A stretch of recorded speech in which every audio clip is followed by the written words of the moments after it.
बेहदची परम महाशांती. सगुण ब्रह्म की पूजा करे या निर्गुण ब्रह्म की.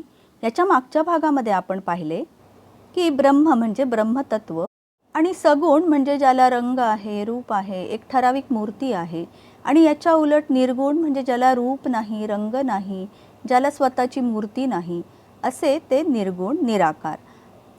आणि जो ज्ञानी आत्मा आहे तो नेहमी निर्गुण निराकारालाच भजतो, कारण त्याला माहिती असते की निर्गुण निराकाराला भजले असता आपण परमधामामध्ये जाऊ शकतो.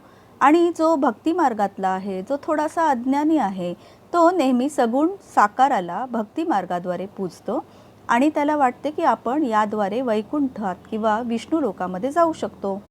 आणि जो शिवाला मानणारा आहे, शिवाला भजणारा आहे, तो शिवपुरीमध्ये जाऊ शकतो. आता इथे जो ब्रह्मांडाचा निर्माता आहे तो निर्गुण निराकार सुद्धा आहे. या ब्रह्मांडाचे शिव भगवान हे निर्गुण निराकार शिव भगवान आहेत आणि या शिवांनाच अहम ब्रह्मास्मी असे सामान्य मनुष्य म्हणतात. यांना शिव निराकार असे सुद्धा म्हटले जाते. तेच या ब्रह्मांडाचे निर्माते आहेत. त्यांच्यापर्यंत तुमचा आवाज पोचला पाहिजे ना, त्यासाठी तुम्हाला आत्मस्वरूपात राहून संकल्पामध्ये शिवांना आठवावे लागेल. त्यासाठी सगळ्यात आधी स्वतःला जाणून घ्यावे लागेल. तुम्ही आत्मस्वरूप होऊन ध्यान करताना शोध घ्या की तुम्ही कुठून आला आहात, कशासाठी आला आहात, तुम्ही कोण आहात आणि तुम्हाला कुठं जायचं आहे. आत्मस्वरूपात तुम्हाला आपल्या रचनाकाराची माहिती मिळते की आपला रचनाकार कोण आहे. जर ध्यानामध्ये तुम्हाला प्रजापिता ब्रह्मा दिसले तर तुमचे निर्माते ब्रह्मा असतील आणि मरणोत्तर तुम्हाला ब्रह्माच घेऊन जातील. तुम्ही जर शंकर किंवा शिवाला आठवले तर मरणोत्तर शिव तुम्हाला घेऊन जातील.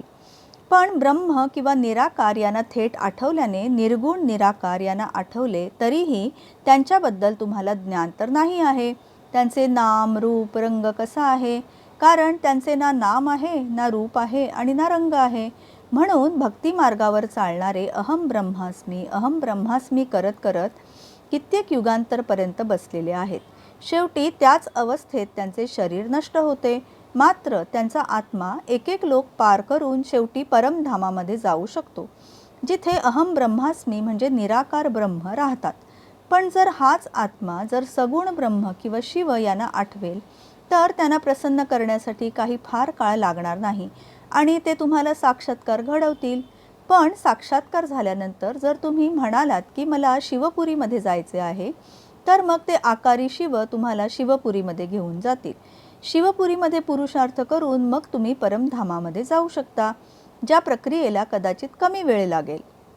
आता जर तुम्ही सगुण साकार ब्रह्म यांना उपासनेसाठी निवडले असेल तर तुम्ही पुन्हा पुन्हा साकारमध्येच याल. तसेच सगुण ब्रह्म स्वतः साकारामध्ये कधीतरी येतीलच, पण ते आपली ओळख उघड करत नाहीत. जेव्हा कधी निराकार शिव थेट सगुण पाठवतो तेव्हा ती गोष्ट ब्रह्मा, विष्णू आणि शंकर यांना सुद्धा माहिती असत नाही. ते सगुण ब्रह्मांडाचे निरीक्षण करण्यासाठी जेव्हा अतिगुप्त पद्धतीने निराकार यांना पाठवतात तेव्हा ते ब्रह्मा, विष्णू आणि शंकर यांना सुद्धा माहिती नसते. ही गोष्ट ब्रह्मांडाच्या आदिशक्ती यांना सुद्धा माहिती नसते. निराकार केवळ ब्रह्म आणि त्याचे रूप यांनाच निरीक्षणासाठी पाठवतो. याचप्रमाणे निराकार महाब्रह्म यांना सुद्धा पाठवतो. प्रत्येक ब्रह्म आपापल्या अतिसूक्ष्म रचना पाठवतो जेणेकरून निरीक्षण होऊ शकेल. पण कुणीही त्यांना जाणून घेऊ मात्र इच्छित नाही. पण आपण त्यांना ज्ञानाच्या आधारे जाणून घेऊ शकतो ना. जसे महाब्रह्मतत्व यांच्याकडून म्हणजे महाब्रह्मांडातून आलेले असलात तर गॅलेक्सीचे ज्ञान तुम्हाला ते देतील, आणि युनिवर्समधून आलेले असलात तर युनिवर्सचे ज्ञान मिळते. आपल्या धर्तीवर तर बघा, बेहदच्या विश्वाचे ब्रह्म म्हणजे सर्वोच्च परमपिता आलेले आहेत. त्यांच्याकडे बेहदच्या विश्वाचे ज्ञान आहे, म्हणून ते आपल्याला बेहदच्या विश्वाचे आदी, मध्य आणि अंत याचे ज्ञान देतात. आणि ज्ञान हीच पहचान म्हणजे त्यांची ओळखसुद्धा आहे. प्रत्येक आत्मासुद्धा किती ज्ञान घेऊ शकेल, ज्याच्या आधारावर आत्म्याच्या दर्जाची माहिती आपल्याला मिळते की आत्मे कोणत्या दर्जाचे आहेत आणि आत्मे किती प्रमाणात ज्ञान ग्रहण करू शकतील, यावरून तो आत्मा कोणत्या श्रेणीचा आहे हे ठरते. तसेच आत्मा कुठून आला होता, कधी आला होता याचे ज्ञान योगाद्वारे तो आत्मा जाणून घेऊ शकतो, म्हणजे ध्यानामध्ये गेल्यानंतर तो आत्मा जाणून घेतो. गीतेमध्ये श्रीकृष्ण यांच्या मुखातून गीतेचे भगवान यांनी सांगितलेले आहे की सर्वोच्च परमात्मा म्हणजे मी जप तप ध्यान योगाद्वारे भेटत नाही, तर मुख्यत्वे करून ज्ञान घेतल्यानंतरच भेटतो. तुम्ही योगसुद्धा कुणाशी लावणार? तर तुम्ही निर्गुण निराकाराशी योग लावला पाहिजे. गीतेमध्ये पण सांगितलेलं आहे की तुम्ही निराकाराशी योग लावा आणि तुम्ही ब्रह्मांडाचे निराकारी शिवाला अहम ब्रह्मास्मी म्हणू नका, कारण तुमच्या आत्म्यामध्ये स्वतः असे अनेक शिव निर्माण करण्याची शक्ती आहे. त्याऐवजी तुम्ही सर्वोच्च परमात्म्याला आठवून त्याच्या निराकारी रूपाशी योग लावा, म्हणजे तुम्ही खऱ्या अर्थाने शिवोहम सर्वोहम आणि अहम ब्रह्मास्मी असे म्हणू शकाल. म्हणजे बापूजींनी कुणाशी योग लावावा हेही निश्चित आपल्याला सांगितले ना. तसेच त्यांनी सांगितले की मला तुम्ही ज्ञानाच्या आधारे जाणून घ्या, तसेच स्वतःला सुद्धा जाणून घ्या. सगळ्यात आधी आणि महत्त्वाचे म्हणजे आत्मस्वरूप होऊन स्वतःला जाणून घ्या. म्हणून बापूजी म्हणतात की ज्ञानी तू आत्मे मला विशेष प्रिय आहेत आणि मी इतर कोणत्याही मार्गाने प्राप्त होत नाही.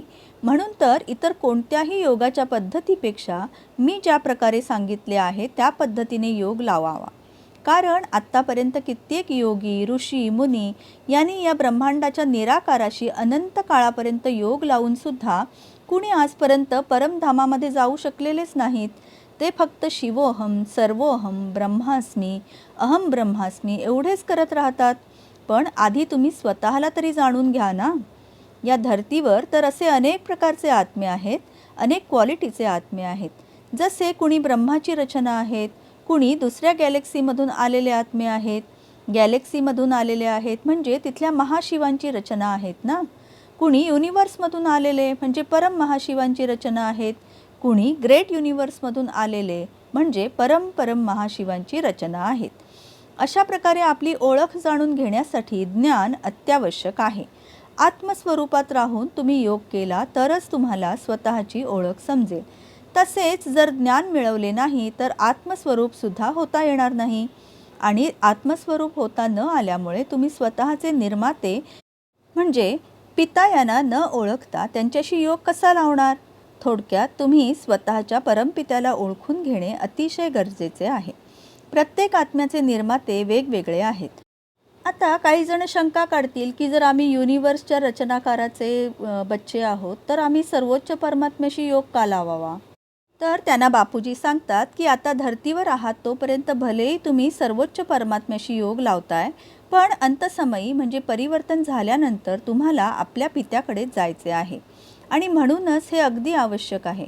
समजून घ्यायला हवे की तुमच्या आतल्या रेकॉर्डिंगनुसारच तुम्हाला तुमची गती किंवा पुरुषार्थ करता येणार आहे. असे पहा की 800 करोड आत्म्यांच्यापैकी किती जण शिवाला मानतात? सगळेजण एकच देवाला तर मानणार नाहीत, तर ते आपापल्या रचनाकारालाच मानतील, कारण ते काही शिवाची रचना नाहीत. म्हणून जो ज्याचा रचनाकार आहे त्यालाच मनातून मानेल आणि त्याचीच आठवण करेल. भलेही तलवारीच्या धाकाने तो वरकरणी कुणाचीही उपासना पूजा करत असेल. थोडक्यात ज्ञान घेतल्यानंतर जो ज्याची रचना असेल त्यालाच भजेल पूजेल. म्हणून बापूजी म्हणतात की या धर्तीवर पूर्ण व्हरायटी आत्मे आहेत, म्हणजे सर्व ठिकाणाहून आलेले अनंत प्रकारचे आत्मे आहेत. म्हणून ज्ञान प्राप्त झाल्यानंतर तुम्हाला विवेक येतो.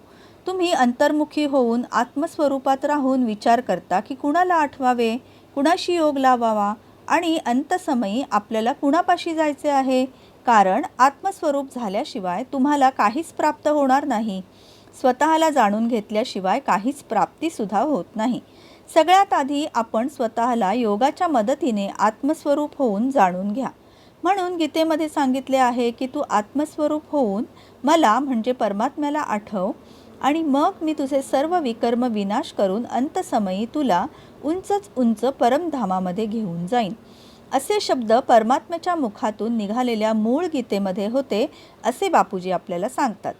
पण दुर्दैवाने परमात्म्याच्या मुखातून निघालेल्या गीतेचे सुद्धा या 5000 वर्षात इतके पुनर्लेखन फेरफार झाले, एडिशन अल्टरेशन झाले की गीतेचा मूळ अर्थच बदलून गेला कर्मांच्या कारणाने. आता गीता केवळ पठण स्पर्धा आणि धर्मग्रंथ म्हणून बरेचदा वाचली जाते. बापूजींनी गीतेचा जो अर्थ आपल्याला सांगितला तो अर्थ इतर कुठेही कुणालाही माहिती नाही. कर्मण्येवाधिकारस्ते मा फलेषु कदाचन मा कर्मफल हेतुर्भुः मा ते संगोस्त्व कर्मणी. आता पुरोगामी लोक तर कर्मफल सिद्धांत सुद्धा मानत नाहीत.